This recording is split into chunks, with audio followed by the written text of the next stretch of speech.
চিরসখা সিরিয়ালের আজকের পর্বে এপিসোডের শুরুতে দেখা যায় বিয়ের মণ্ডপে পুরোহিত মশাই সব আচার অনুষ্ঠানের প্রস্তুতি নিচ্ছেন।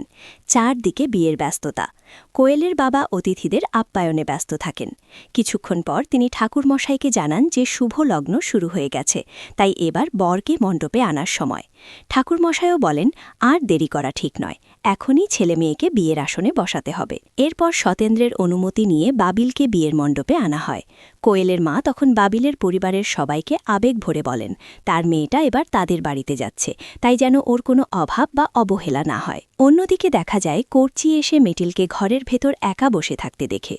কর্চি বলে সবাই মিলে তাকে খুঁজছে আর সে এখানে চুপচাপ বসে আছে। মিটিল জানায় তার মন খারাপ নেই। সে বলে কোয়েল নিজে হাতে তাকে সাজিয়েছে, খুব যত্ন করে, এমনকি বিয়ের মণ্ডপের পাশ দিয়ে যেতে বলেছিল।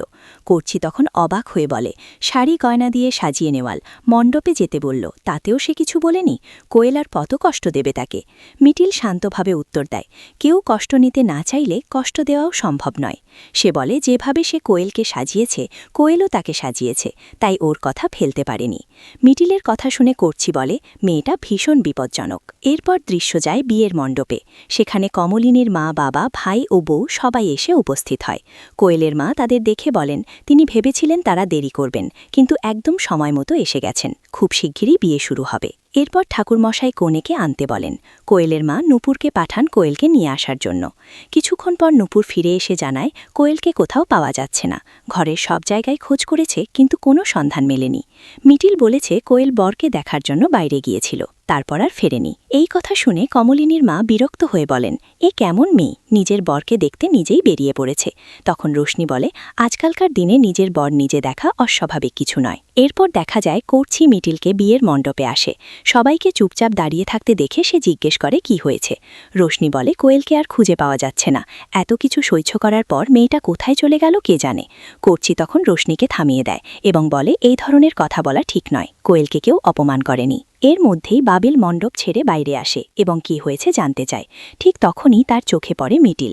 সে কিছুক্ষণ চুপ করে মিটিলের দিকে তাকিয়ে থাকে। এরপর নূপুর দৌড়ে এসে মিটিলকে জানায় কোয়েলকে এখনও খুঁজে পাওয়া যায়নি, তবে মিটিলের জন্য একটি চিঠি রেখে গেছে। সবার সামনে মিটিল চিঠিটা খুলে পড়ে শোনায়। চিঠির কথা শুনে সবার মুখে হালকা হাসি ফুটে ওঠে। সত্যেন্দ্র বলে তাহলে এবার নতুন করে বিয়ে শুরু হোক। বাবিল তখন বলে সে তো আগে বিয়েতে মত দেয়নি।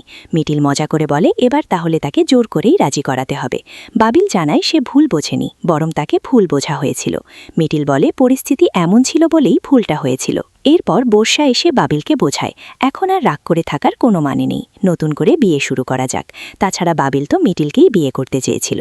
শেষে বাবিল মিটিলকে নিয়ে বিয়ের মণ্ডপে বসে। অন্যদিকে সতেন্দ্র কমলিনীকে ফোন করে জানায় চিন্তার কিছু নেই, সে ছেলে আর বৌমাকে নিয়ে বাড়ি ফিরছে। পর্বের শেষ দৃশ্যে দেখা যায় শুভদৃষ্টি, ৭ পাক, গাঁটছড়া এবং সিঁদুর দানের মাধ্যমে সুন্দরভাবে বিয়ে সম্পন্ন হয়। এই ছিল চিরসখা সিরিয়ালের আজকের আপডেট।